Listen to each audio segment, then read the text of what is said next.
नमस्कार दोस्तों, sport education channel में आपका स्वागत है। आज हम हैंडबॉल खेल के नियमों के बारे में जानेंगे। हैंडबॉल के सामान्य नियम। एक, प्रत्येक दल में कुल 12 खिलाड़ी होते हैं, जिसमें 7 खिलाड़ी मैदान में खेलने जाएंगे, जबकि 5 खिलाड़ी अवेजी के तौर पे मैदान के बाहर नियत किए गए स्थान पर बैठेंगे। मैदान पर के 7 खिलाड़ी में से पैकी 6 कोर्ट प्लेयर्स तथा एक गोलकीपर होगा। दल के सभी खिलाड़ियों का यूनिफॉर्म एक समान होगा, जबकि गोलकीपर का यूनिफॉर्म अलग होगा। 2, खेल शुरू करने के लिए प्रत्येक दल में कम से कम 5 खिलाड़ी, जिसमें एक गोलकीपर होगा, मैदान पर उपस्थित होने चाहिए। खेल के दौरान खिलाड़ियों की संख्या एक दल में 12 से अधिक नहीं होनी चाहिए। 3, खेल की शुरुआत 2 दल के बीच सिक्का उछालकर होगी। सिक्का उछाल में विजयी दल मैदान या थ्रो ऑफ की पसंदगी करेगा। 4, खेल का समय 16 साल से ऊपर के लड़के लड़कियों के लिए खेल का समय 30 मिनट का एक ऐसे 2 अर्ध भागों में बंटा हुआ रहेगा। 30-10-30 मिनट 2 अर्ध समय के बीच 10 मिनट का विराम रहेगा। दोनों दल की सहमति दो तथा पंच की सहमति हो तो विराम समय की मर्यादा कम कर सकते हैं। 5, खेल की शुरुआत पंच की व्हिसल के संकेत मिलते ही मध्य रेखा पर से थ्रो ऑफ द्वारा होगी। इस समय सभी खिलाड़ी अपने अर्ध मैदान में होने चाहिए। थ्रो ऑफ लेने वाले खिलाड़ी से प्रतिस्पर्धी खिलाड़ी कम से कम 3 मीटर की दूरी पर रहेंगे। 6, विराम के बाद दूसरा अर्ध समय शुरू हो उसके पहले दोनों दलों को मैदान की अदला-बदली करनी होगी तथा खेल की शुरुआत प्रथम अर्ध समय में थ्रो ऑफ लेने वाले पक्ष के विरोधी दल के खिलाड़ी के द्वारा थ्रो ऑफ किया जाएगा। 7, निर्धारित समय के अंत में जिस दल के गोल की संख्या अधिक होगी वह दल विजेता घोषित होगा। यदि निर्धारित समय के अंत में दोनों दल के गोल की संख्या समान हो तो विजेता निश्चित करने के लिए 5-5 मिनट के 2 अर्ध समय दिया जाएगा। 2 अर्ध समय के बीच में 1 मिनट का विराम दिया जाएगा। अर्ध समय के बाद मैदान की अदला बदली होगी।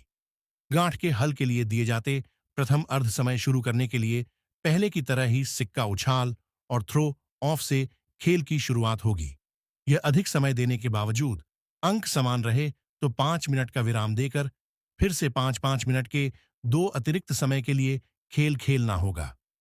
दूसरे अतिरिक्त समय के अंत में भी यदि कोई फैसला न आए तो बाद में स्पर्धा आयोजकों के द्वारा नियम के मुताबिक जस्त्री कार्यवाही होगी। 8, गोलस्तंभ के बीच में से तथा आड़े क्रॉसबार के नीचे से बॉल निकले तो गोल हुआ माना जाएगा। 9, गोल प्रदेश में सिर्फ गोलकीपर ही रहेगा। कोर्ट प्लेयर गोल प्रदेश में प्रवेश करे तो नियम भंग माना जाएगा। 10, खिलाड़ी किसी भी दिशा में किसी भी रीति से शरीर, सिर, हाथ, जंघा के घुटने के द्वारा बॉल को खेल सकता है। घुटने के नीचे के हिस्से पर बॉल का स्पर्श होगा तो नियम भंग माना जाएगा। 11, खिलाड़ी बॉल को अधिक से अधिक 3 सेकंड तक पकड़ के रख सकता है। 12, खिलाड़ी बॉल को पकड़कर अधिक से अधिक 3 कदम भर सकता है।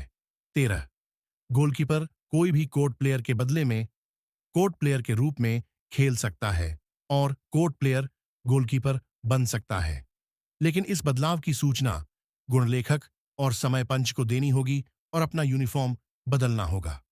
14, बॉल साइडलाइन को पार कर मैदान के बाहर जाए तब प्रतिपक्ष के खिलाड़ी को थ्रो इन दिया जाएगा।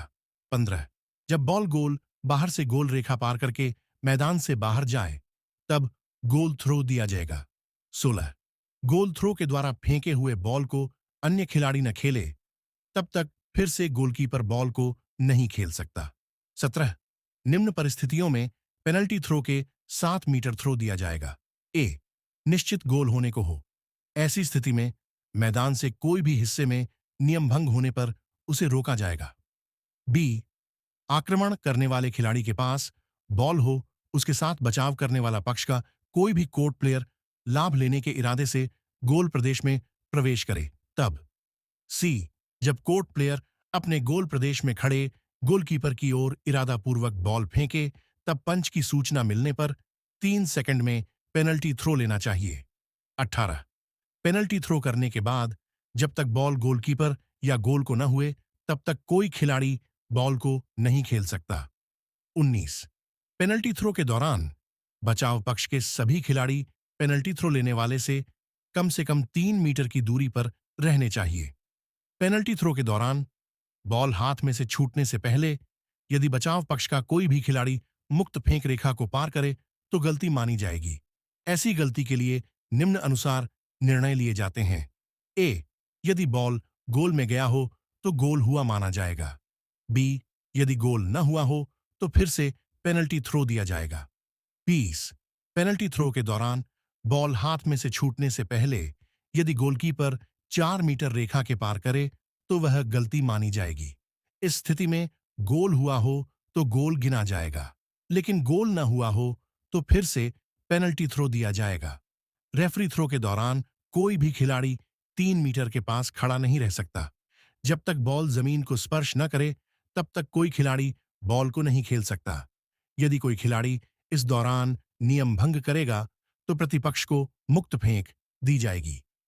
हैंडबॉल खेल के पंच। हैंडबॉल खेल में निम्नानुसार पंच होते हैं। 1, 2 मुख्य पंच रेफरी। 2, 1 गुण लेखक स्कीरी कीपर। 3, 1 समय पंच टाइम कीपर। अगर आपको यह जानकारी पसंद आई हो तो लाइक शेयर सब्सक्राइब करना ना भूलें।